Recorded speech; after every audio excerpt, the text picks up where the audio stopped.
এটা যে কত বড় কঠিন, একটা মা শুধু বলতে পারে কোন পর্যায়ে গেলে একটা মা তার সন্তানের জন্য এভাবে কোর্টে আসে, তার নামে তার বিরুদ্ধে কথা বলে, এটা যে কত কষ্ট শুধু সেই মা শুধু বুঝতে পারবে।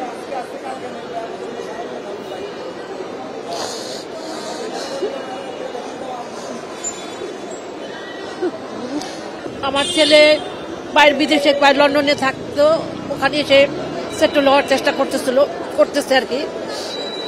এর মধ্যে আমার স্বামী অসুস্থ হয়ে যায়। আমার স্বামী স্বাভাবিকভাবে যখন মানুষ অসুস্থ হয়ে যায় তখন সে তার নিজের কাছের লোকজনকে সে পাইতে চায়, সন্তানকে পাইতে চায়, ভাই বোনকে পাইতে চায়। তো সেইভাবে সে বারবার ছেলেকে বলতো যে তুমি চলে আসো, তোমার থাকার দরকার নাই। আসার পর ছেলে তখন কি শুনলো, কি জানলো, কোথায় কি হলো জানি না আমি, সে আমাকে নানাভাবে মানুষভাবে শারীরিক অত্যাচার শুরু করলো এবং সে অকথ্য ভাষায় দুর্ব্যবহার শুরু করলো। আমার স্বামী বেঁচে থাকাকালীন থেকেই শুরু হয়েছে। তারপর তো আমার স্বামী ধীরে ধীরে আর অবনতি ঘটে, এক পর্যায়ে উনি মৃত্যুবরণ করে।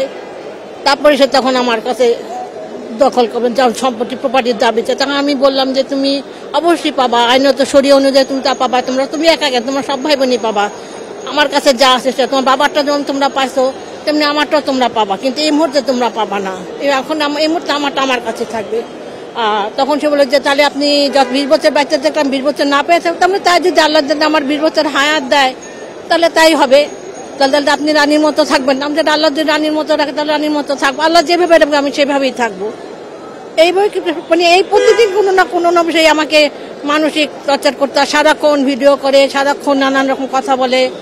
আমার কর্মচারীদেরকে আমার কাছে ঘেঁচতে দেয় না, আমার কর্মচারীদেরটা রেখে আমি রাখতে পারি না, 2 দিন থেকে তারা চলে যায়, তাদেরকে ভয়ভীতি দেখানো হয় এবং নানান রকম শারীরিক মানসিক করতেছে।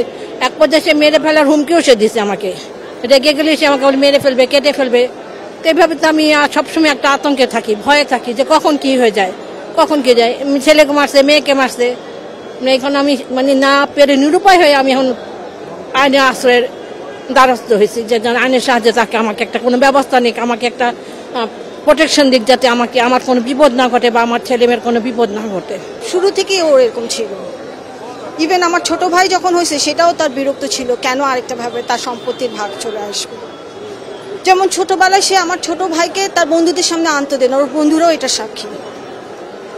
ছোট মানুষ হাত খেলতে তো চলেই যাবে, আসতে দিত না, বিরক্ত হতো, শাসন করতো, আমাদের কাছে দিয়ে যেত, পরিচয় দিতে চেত না।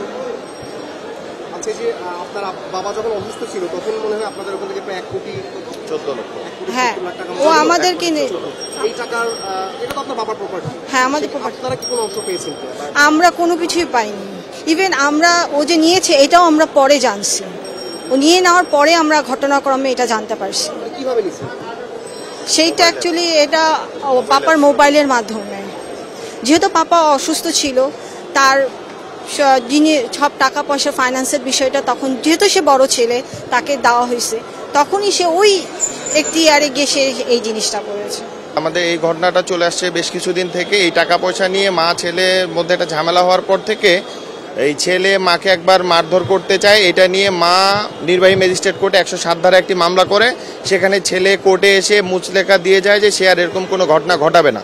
এর পরবর্তীতে ওই ছেলে আরও 6 মাস পরে মাকে হত্যার উদ্দেশ্যে মাথায় আঘাত করে এবং মা একদিন মেডিকেলে ভর্তি থেকে তারপরে আবার কোর্টে এসে উনি মামলা করার পরবর্তীতে কোর্ট তাকে সাবধান করে দেয় যে না, আপনি এই ধরনের কোনো ঘটনা ঘটাবেন না। মায়ের সাথে মিলেমিশে মায়ের জিম্মায় তাকে জামিন দেয়।